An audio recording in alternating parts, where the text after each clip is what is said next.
وأشهد أن لا إله إلا الله وحده لا شريك له وأشهد أن سيدنا ومولانا محمدا عبده ورسوله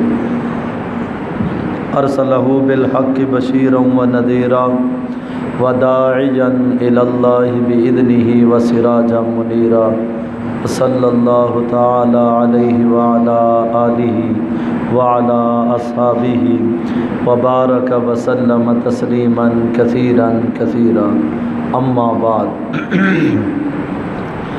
میرے محترم بھائی اور دوستو، مبارک باد کے مستحق ہیں وہ بچے جنہوں نے قرآن پاک کو پڑھا ہے، اور مبارک باد کے مستحق ہیں وہ استاد جنہوں نے ان بچوں کو قرآن پاک پڑھایا ہے، اور مبارک باد کے مستحق ہیں وہ ماں باپ جن کے بچوں نے یہ قرآن کریم پڑھا ہے۔ ایک ہے میں مبارکباد دے رہا ہوں، آپ مبارکباد دے رہے ہیں، ایک یہ ہے قاری صاحب مبارکباد دیں، مولانا صاحب مبارکباد دیں۔ میں تمہیں عجیب حدیث سناؤں کہ اس زمین آسمان کو بنے ہوئے 25 ارب سال ہو گئے ہیں۔ کتنا عرصہ ہو گیا ہے؟ 25 ارب سال اس زمین آسمان کو بنے ہوئے۔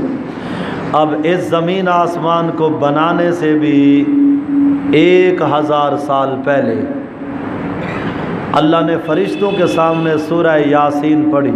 جب اللہ نے پڑھا اور فرشتوں نے سنا تو سن کر فرشتوں نے جو پہلا جملہ کہا وہ کیا کہا کہ کیا خوش قسمت وہ زبانیں ہوں گی جو اس قرآن کو پڑھیں گی۔ قاری صاحب کو آگنا تو اتے والا چلا رہے والا ڈٹھا گیا چھت والا چلا رہے وہ نہیں چلتا، یہ سیدہ والا ہوا چھت والا چلا رہے، سیٹ صاحب بارو کھڑے آگو سبحان اللہ۔ کیا فرمایا؟ کیا خوش قسمت وہ زبانیں ہوں گی جو اس قرآن کو پڑھیں گی۔ اگلا جملہ سنو، فرمایا کیا خوش قسمت وہ سینے ہوں گے جو اس قرآن کو محفوظ کریں گے۔ وہ سینہ، حدیث سنو، اللہ کے نبی صلی اللہ علیہ وسلم کے فرمان کا مفہوم سنا رہا ہوں۔ جس سینے میں قرآن آ گیا ہے، جس سینے میں قرآن آ گیا ہے، اب یہ بندہ جتنا مرضی گناہ کرے، جیسے مرضی گناہ کرے، اس بچے بچی کو جس کے سینے میں قرآن آ گیا جہنم کی آگ نہیں جلا سکے گی، جیسے مرضی گناہ کرے۔ ہاں اور سزائیں مل سکتی ہیں، سانپ ہے، بچھو ہے، قبر کی پکڑ ہے، اور جتنے مرضی عذاب اس کو دیے جا سکتے ہیں، لیکن جہنم کی آگ اس سینے کو نہیں جلائے گی جس سینے میں اللہ کا قرآن آ گیا ہے۔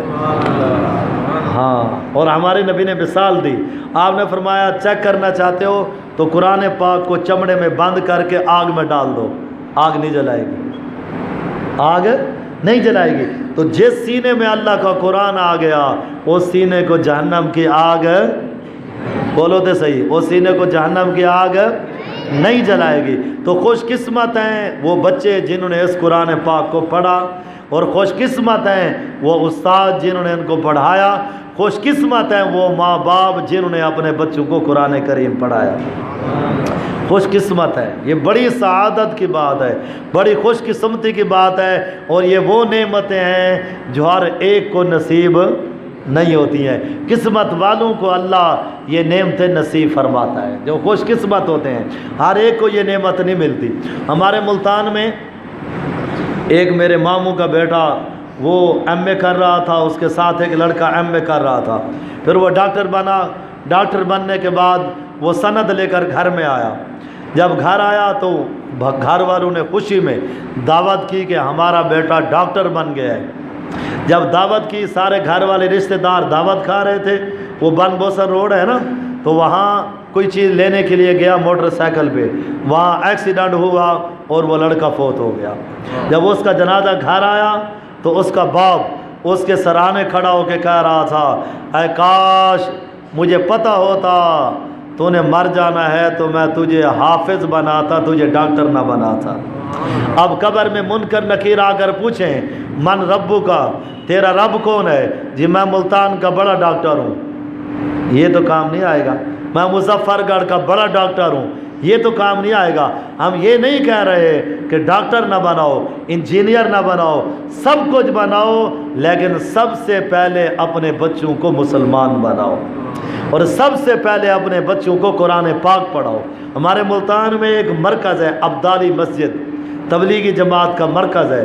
وہاں ایک بزرگ تھے، وہ کہنے لگے، وہ کسی سرکاری افسر کی نوکری ان کی لگی ہوئی تھی، سرکاری نوکری سرکاری تھی، اور بڑا افسر تھا، اس کے گھر میں وہ کام کرتے تھے، کرتے رہے کوئی جب ریٹائر ہونے کا وقت آیا تو وہ اس کا جو مالک تھا، یعنی جو افسر تھا، وہ خود اس بابا جی کو بلا کے کہنے لگا کہ جی آپ ایسے کرو، آپ نے تو ہمیں نہیں کہا، ہم خود کہہ رہے ہیں کہ آپ اپنے بیٹوں میں سے کسی ایک بیٹے کو لے آؤ، ایک بیٹے کو، آپ نے اتنے سال ہماری خدمت کی ہے تو ہم آپ کو، آپ کے بیٹے کو نوکری لگوا دیتے ہیں۔ تو اس نے ایک جملہ کہا، اس نے کہا سردار صاحب ساری زندگی ہم نے بھی آپ کی غلامی کی ہے، اور آپ کیا چاہتے ہیں ہماری اولاد بھی آپ کی غلامی کرے؟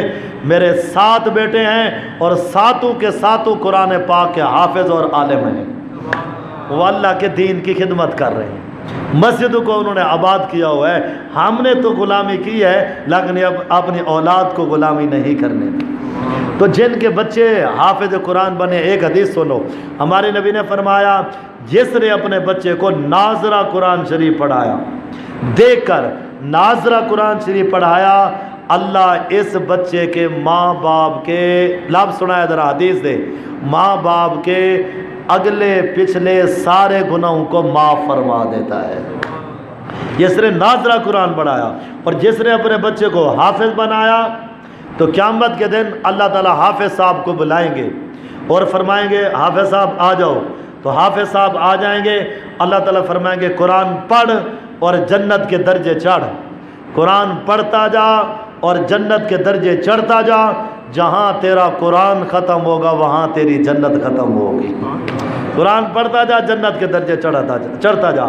اور اگلی حدیث سنو، ہمارے نبی نے فرمایا ان فی الجنت نہرن اسمہ ریان، کہ جنت میں ایک نہر ہے، اس نہر کا نام ہے ریان، علیہ مدینۃ من مرجان، اس کے اوپر ایک مرجان کا شہر بنا ہوا ہے، اور اس شہر کے اندر ایک گھر بنا ہوا ہے، اور اس گھر کے 70,000 سونے چاندی کے دروازے ہیں، اور ہمارے نبی نے فرمایا یہ گھر حافظ قرآن کو دیا جائے گا، حافظ قرآن۔ اور ابھی میں دیکھ رہا تھا ایک بھائی ابھی داخل ہوئے تو ان کے ہاتھ میں پھولوں کے ہار تھے، شاید ان کے کسی عزیز نے حفظ کیا ہوگا، اس کے لیے وہ لایا ہوگا، بھئی اس بچے کو ہار پہناؤں گا۔ ہم زیادہ سے زیادہ اتنا کرتے ہیں، حافظ بن گیا ہے تو ہار پہنا دیتے ہیں، یا کوئی دعوت کر دیتا ہے چھوٹی موٹی، کیڑا تیر مارے ہے، حافظ ہی بڑے ہیں، اور کی کیتا ہے۔ اور سنو ذرا، وہ جو گھر جنت میں اللہ حافظ صاحب کو دیں گے، اس کے دروازے کتنے ہیں؟ 70,000۔ جب پہلا دروازہ کھلے گا تو 70,000 فرشتے اندر داخل ہوں گے، حافظ صاحب کو سلام بھی کریں گے، اور 70,000 تحفے اس حافظ صاحب کو پیش کریں گے۔ پھر اگلا دروازہ کھلے گا، 70,000 اور، پھر اگلا کھلے گا 70,000 اور، پھر اگلا کھلے گا 70,000 اور، جب آخری دروازہ کھلے گا تو 4 ارب 90 کروڑ فرشتے اندر داخل ہوں گے، حافظ صاحب کو سلام بھی کریں گے، اور 4 ارب 90 کروڑ تحفے اس حافظ صاحب کو پیش کریں گے۔ ہاں، قیامت کا دن ہوگا، سورج سر پہ ہوگا، زمین تانبے کی ہوگی، کس کے کھڑا کیا جائے گا، لوگ پسینے میں غرق ہوں گے، لوگ کہیں گے یا اللہ جہنم میں ڈال دے، یہاں سے نکال۔ ایسا وحشت ناک منظر ہوگا قیامت کے دن کا، لیکن اللہ تعالیٰ اعلان کریں گے، ذرا اعلان سنائے، کیا اعلان ہوگا؟ پہلا اعلان ہوگا، اللہ تعالیٰ فرمائیں گے این العلماء، کدھر ہیں علماء، این الائمہ۔ دوسرا اعلان ہوگا کدھر ہیں مسجدوں کے امام، اور تیسرا اعلان ہوگا این المؤذنون، کدھر ہیں آذان دینے والے۔ اللہ تعالیٰ فرمائیں گے تم تینوں کے تینوں آ جاؤ اور یہاں ممبروں پہ بیٹھو، تمہارا کوئی حساب کتاب نہیں ہے، آج باقیوں کا حساب ہوگا، تمہارا کوئی حساب نہیں، تمہارا کوئی حساب نہیں۔ تو یہ عظیم الشان کتاب قرآن پاک جو اللہ نے ہمیں عطا فرمایا ہے، ہمیں چاہیے ہم اس کے اوپر عمل کریں، اپنے آنے والی نسل کو اس قرآن کی طرف متوجہ کریں اور انہیں دین سکھائیں، انہیں قرآن سکھائیں۔ چند چیزیں ایسی ہیں جن کو بندہ صرف دیکھتا رہے تو فرشتے نیکیاں لکھتے رہتے ہیں، صرف دیکھتا رہے، کچھ نہ کرے، صرف دیکھتا رہے۔ بیت اللہ، اللہ کا گھر بیت اللہ، جو حج یا عمرہ کرنے کے لیے جائے اور وہاں جا کر ایسے بیٹھ جائے اور صرف بیت اللہ کو ایسے بیٹھ کے دیکھتا رہے، کچھ بھی نہ پڑھے، کچھ بھی نہ کرے، صرف یوں بیٹھ کے بیت اللہ کو دیکھتا رہے، جب تک وہ بیت اللہ کو دیکھتا رہے گا فرشتے اس کے لیے نیکیاں لکھتے رہیں گے۔ اور دوسری چیز ہے وہ ہے ماں باپ کی طرف، جب تک بندہ یوں بیٹھ کے دیکھتا رہے، جتنی دیر دیکھتا رہے گا اتنی دیر فرشتے اس کے لیے نیکیاں لکھتے رہیں گے۔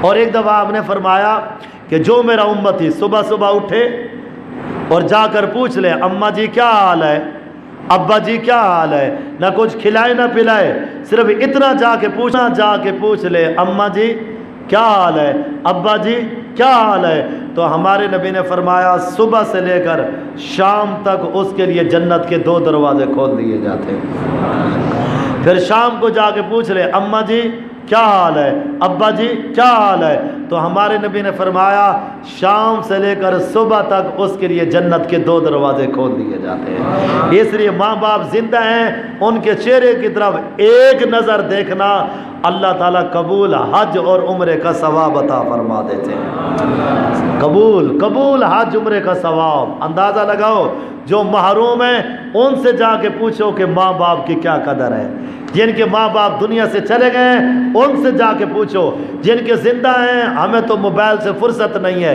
کاروبار سے فرصت نہیں ہے، پیسہ کمانے سے فرصت نہیں ہے کہ جا کے اماں کا حال ہی پوچھ لیں، ابے کا حال ہی پوچھ لیں۔ اور جن کے فوت ہو گئے ہیں، جیسے یہ بزرگ بیٹھے ہیں، زیادہ عمر والے بیٹھے ہیں، جن کے ماں باپ فوت ہو گئے ہیں ان کے لیے بتا رہا ہوں، سیٹھ صاحب بیٹھے ہیں، جن کے ماں باپ دنیا سے چلے گئے ان کے لیے سنو، زیادہ رمضان سنتا بیں، ان کے لیے کیا ہے، ان کے لیے یہ ہے کہ وہ اپنے ماں باپ کے لیے ایصال ثواب کریں اور ان کی قبر پہ جائیں۔ جب کوئی اپنے ماں باپ کی قبر پہ جاتا ہے ماں باپ کو ایسے خوشی ہوتی ہے جیسے زندگی میں ان کو آ کے ملتا تھا، ایسے ہی جب بیٹا ماں کی قبر پہ جاتا ہے، باپ کی قبر پہ جاتا ہے تو ماں باپ کو اسی طرح خوشی ہوتی ہے جیسے زندگی میں ان کے آنے پہ خوشی ہوتی تھی۔ تو سٹ کے آیا ہے قبرستان وال چکر لاون کی تے سارے کول ٹائم کوئی نہیں، یہ ناانصافی ہے۔ ہمارے نبی نے فرمایا ہر روز قبرستان جاؤ، ہر روز نہیں جا سکتے تو ہفتے میں 1 دفعہ جاؤ، ہفتے میں نہیں جا سکتے تو کم از کم مہینے میں 1 دفعہ ضرور جانا چاہیے۔ تو جن کے ماں باپ چلے گئے ہیں ان کے لیے ایصال ثواب کرو۔ مولانا طارق جمیل صاحب فرماتے ہیں میرا باپ فوت ہوا 1988 میں، میں نے نیت کی کہ اپنے والد کے لیے روزانہ، سن رہے ہو مولانا صاحب، روزانہ اپنے والد کے لیے 12 رکعت نفل پڑھوں گا۔ مول صاحب کہتے ہیں میں نے شروع کر دی، پھر سن 2000 میں والدہ فوت ہو گئی تو مولانا صاحب کہنے لگے، میں نے کہا پہلے اتنی مصروفیات ہے، 12 رکعت پہلے روزانہ پڑھ رہا ہوں، اب ماں کے لیے 12 شروع کروں گا، پتہ نہیں پوری کر سکتا ہوں کہ نہیں۔ 2 دن سوچتا رہا، تیسرے دن میں نے 12 رکعت اپنی ماں کے لیے بھی شروع کر دی۔ 12 اور 12 کتنے ہو گئے؟ 24 رکعت نفل۔ مولانا طارق جمیل صاحب فرماتے ہیں اس وقت سے لے کر آج تک وہ میرا 24 رکعت کا ناغہ نہیں ہوا، میں روزانہ اپنے ماں باپ کے لیے پڑھتا ہوں۔ تو مول صاحب ابھی ان کو اٹیک ہوا دل کا، تو وہ کرونا بھی ہو گیا، اس میں مولانا صاحب ابھی بتا رہے تھے کہ وہ مجھ سے رہ گئے، جب وہ مجھ سے نفل رہ گئے نا تو میرے والد صاحب میرے خواب میں آ گئے اور مجھ سے کہنے لگے پوترو او میرا خرچہ ہی بھیجن چھوڑ دیتے ہوئی، میرا خرچہ ہی بھیجن چھوڑ دیتے ہوئی، سارا کوئی تتے کڈے آیا۔ تو مولانا صاحب کہتے ہیں آنکھ کھلی تو میں سمجھ گیا کہ وہ میں نے ایصال ثواب کرنا چھوڑ دیا ہے۔ پھر کہتے ہیں اب میں کھڑا ہو کے نہ پڑھ سکوں تو بیٹھ کر 24 رکعت نفل ضرور پڑھ کے اپنے ماں باپ کو ایصال ثواب کرتا ہوں۔ تو جن کے ماں باپ چلے گئے ہیں میں 24 رکعت نہیں آدھا 2 رکعت تو نیت کر لو کہ 2 اپنی اماں کے لیے 2 اپنے ابے کے لیے روزانہ پڑھ کے ثواب ان کو بھیجا کریں گے. کون کون نیت کرتا ہے انشاءاللہ؟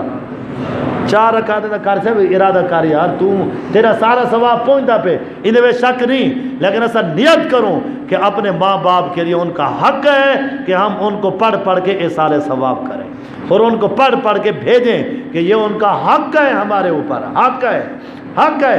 بہت سے لوگ اس لیے جاتے ہیں ایصال ثواب کرتے ہیں کہ جی آج ہم کسی کے لیے کریں گے تو کل ہمارے لیے کوئی کرے گا, اس لیے نہ کرو.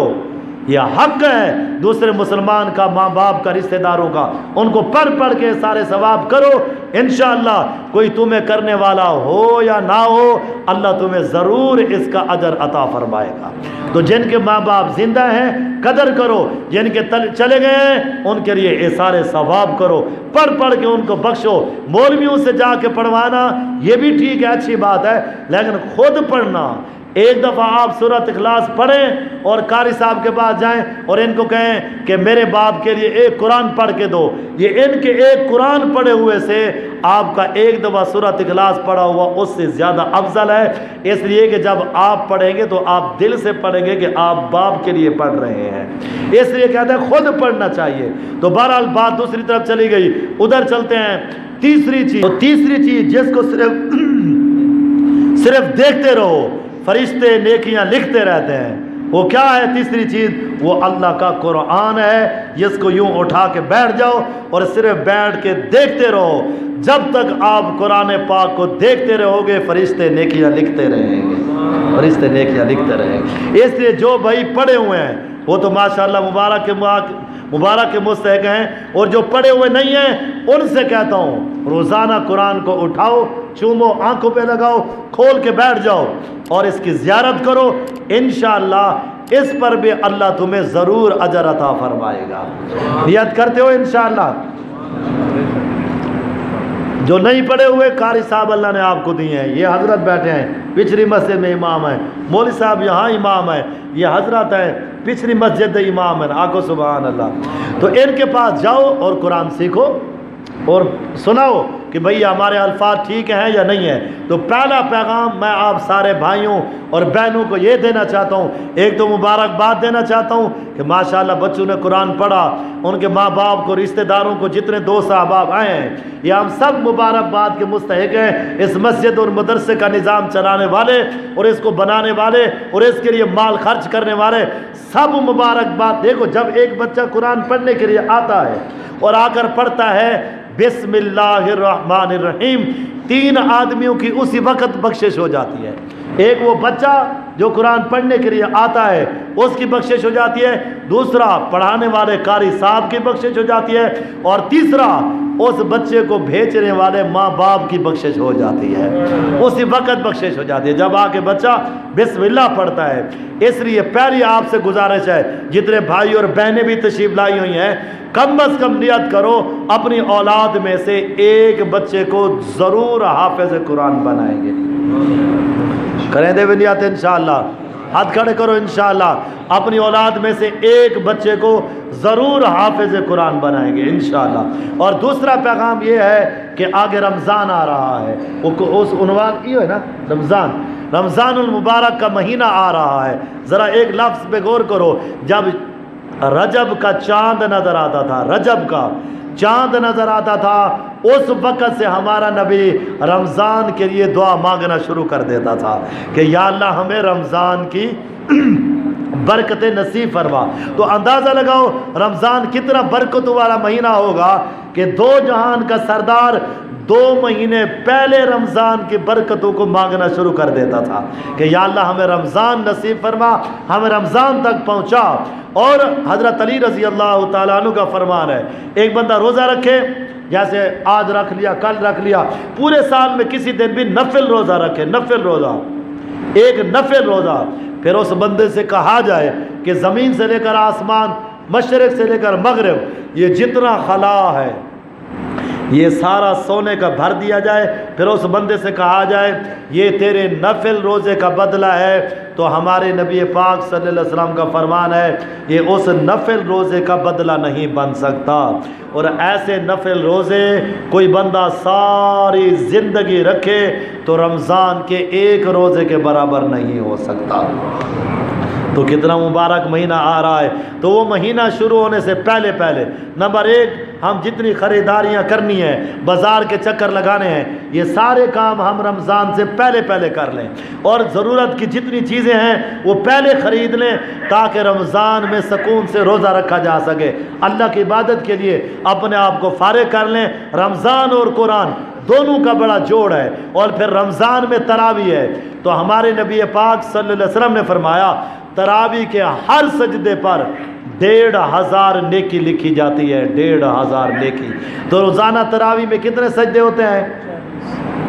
وہ مولوی جیسے ایسے عوام نہ جیسے آکھو سبحان اللہ پڑھاوڑی جو ہی نہ ہے شوجیں انہیں کو تو پتہ ہے بھی 40 سجدے پورے کرنے تو آرے جو تو کوئی 8 اچ نکل میں دے، کوئی 12 اچ نکل میں دے، کوئی 16 اچ نکل میں دے، کوئی 18 اچ نکل میں دے، جڑے امام صاحب آخر تے پہنچ دے دعا ہوں دی آکھو سبحان اللہ۔ تو فرمایا ہر سجدے پر کتنی نیکیاں ملتی ہیں؟ 1500 1500 تو 40 سجدے ہیں، کتنی نیکیاں ہوئیں؟ 60,000 نیکیاں ایک دن کی تراویح پڑھنے پر اللہ پاک عطا فرما دیتے ہیں۔ 60,000 نیکیاں۔ اس لیے ابھی سے نیت اور ارادہ کرو کہ انشاءاللہ رمضان المبارک میں ساری تراویح کی نماز پڑھیں گے۔ کہو انشاءاللہ، وہ انشاءاللہ تے آکھو انشاءاللہ۔ روزے بھی سارے رکھیں گے، کہو انشاءاللہ۔ اور نماز کا اہتمام کریں گے۔ یہ صرف رمضان میں نماز فرض نہیں ہے بلکہ پورا سال نماز فرض ہے، پورا سال نماز فرض ہے۔ ہمارے نبی پاک صلی اللہ علیہ وسلم نے فرمایا جب کوئی میرا امتی گھر سے وضو کرتا ہے مسجد کی طرف آتا ہے، کوئی عورت گھر سے وضو کرتی ہے مصلی کی طرف آتی ہے، تو ہمارے نبی پاک صلی اللہ علیہ وسلم نے فرمایا جب وضو کر کے نماز کے لیے آ رہا ہوتا ہے کوئی بندہ تو فرمایا ایسے ہے جیسے احرام باندھ کے حج کرنے کے لیے جا رہا ہو۔ اور جب مسجد میں آ کے اللہ اکبر کہتا ہے یا کوئی عورت مصلی پہ آ کے اللہ اکبر کہتی ہے تو اللہ پاک فرشتوں سے فرماتے ہیں میرے بندے نے میری بندی نے کام چھوڑ دیا ہے، سب کو چھوڑ کے ٹھنڈے گرم پانی سے وضو کیا اور میرے نام کا نعرہ لگایا ہے کہ اللہ سب سے بڑا ہے، تو تم ایسے کرو ادھر یہ اللہ اکبر کہے ادھر اس کے پچھلے سارے گناہوں پہ کانٹا پھیر دو، ادھر اللہ اکبر کہا ادھر پچھلے سارے معاف ہو گئے۔ اور ایک دفعہ موسیٰ علیہ السلام کے پاس ایک عورت آئی، آگے کہنے لگی جی مجھ سے زنا ہو گیا ہے، اس سے بچہ ہوا ہے اور وہ بچہ پیدا ہوا ہے اس کو قتل کر کے آئی ہوں، میری توبہ ہے؟ تو موسیٰ علیہ السلام کہنے لگے چل میری نظروں سے دور ہو جا، اتنا بڑا گناہ کیا پھر کہتی ہے میری توبہ ہے؟ تو وہ عورت چلی گئی، آسمان سے جبریل آ گیا، کہا اے موسیٰ اللہ تعالیٰ فرما رہے ہیں اس عورت سے بڑا کوئی مجرم ہے تیری نظر میں؟